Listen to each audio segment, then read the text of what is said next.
Ilan ang senses ng tao? 6? Very good. Sige. Ano yung 6 na yun? Sight. Sight. Smell. Smell. Seeing. Seeing. Oo. Ano pa? Kahit Tagalog. Padilig sir. Ang dilig. Common sense. Hindi ka lang. Pang-anim yung common sense. O ano yung pang-lima? Pagdamdam dahil ba? Oo, ang damdam. Very good. Okay. Makakabulit ako ng ano kagad. Isang daan ka agad ko ah. O, ebidensya ah.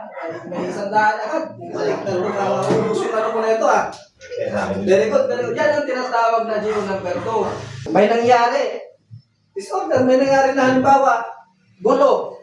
Diba? Rayo. O ano man dyan. Yun. Isa kaso doon magbibigay ng alarma, pwedeng gamitin ng alin.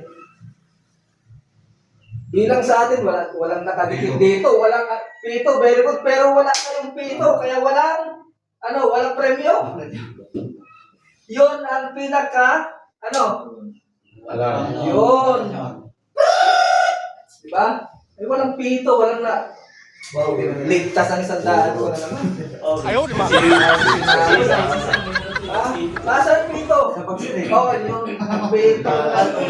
Yan ang kahalagahan. Bakit kailangan mayroon tayong pito? Buti na lang, ligtas. Susundan. Mauubos yung ano ko rito ah. Nagpapawis na ito. Mga matinding question. Mayroon dito pumunta, visitor. Hindi na ibilin ni Father. Hindi na ibilin kayo IC. Ikaw ngayon. Pero alam mong bawal pumasok. Diba? Yan ba yung visitor na yan? Ipagtabuyan mo o hindi? Bakit? Anong gagawin? Yun ang very good. To call the superior officer. Tawagan mo muna ang officer. Ngayon, hindi rin alam na yung IC.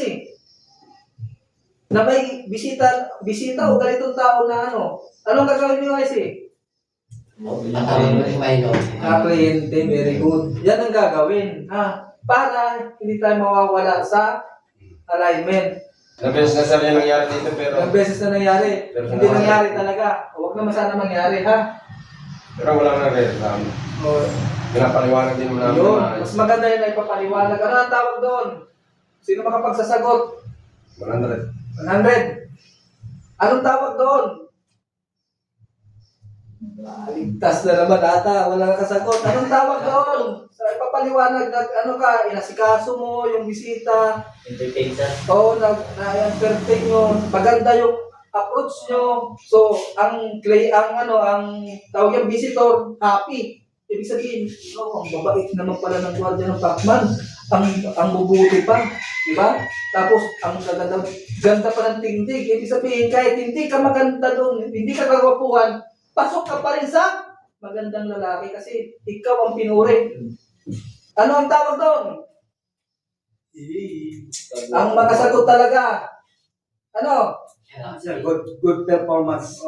May mas maganda pa doon. Tama yun, pero may tamang... Attitude. Good attitude. Okay, very good din yun, pero mas may very good pa doon na sagot. Respeto ko. Hindi. Kasama rin yun, pero mas may maganda pang sagot. Kinakamiti. Ha? Kinakamiti sa may client. Oo nga, kasama pa rin yun, pero mas may better pang sagot. Sinahon. Wala. Loretta. Wala rin. Luntayaw. Wala. Pilarmino. Si Sir YC. Wala naman. Wala. Si Rita, ligtas ang sandaan. Customer service. Yan ang tama doon. Ibig sabihin, ang customer satisfied sa inyo. Kuhanin ko nga itong pakma na ito. Maganda itong mga gwardiya rito. Ganito ang briefing sa kanila. Ganito ang disiplina nila. Ibig sabihin, pinalawak ninyo na instead na kukuha sa ibang security, saan kukuha? Sa pakma lang. Very good. Kasi very good yung mga gwardiya eh. Guwapo pa Customer service. Naka-uniforme pa. Wala nga lang. Pito.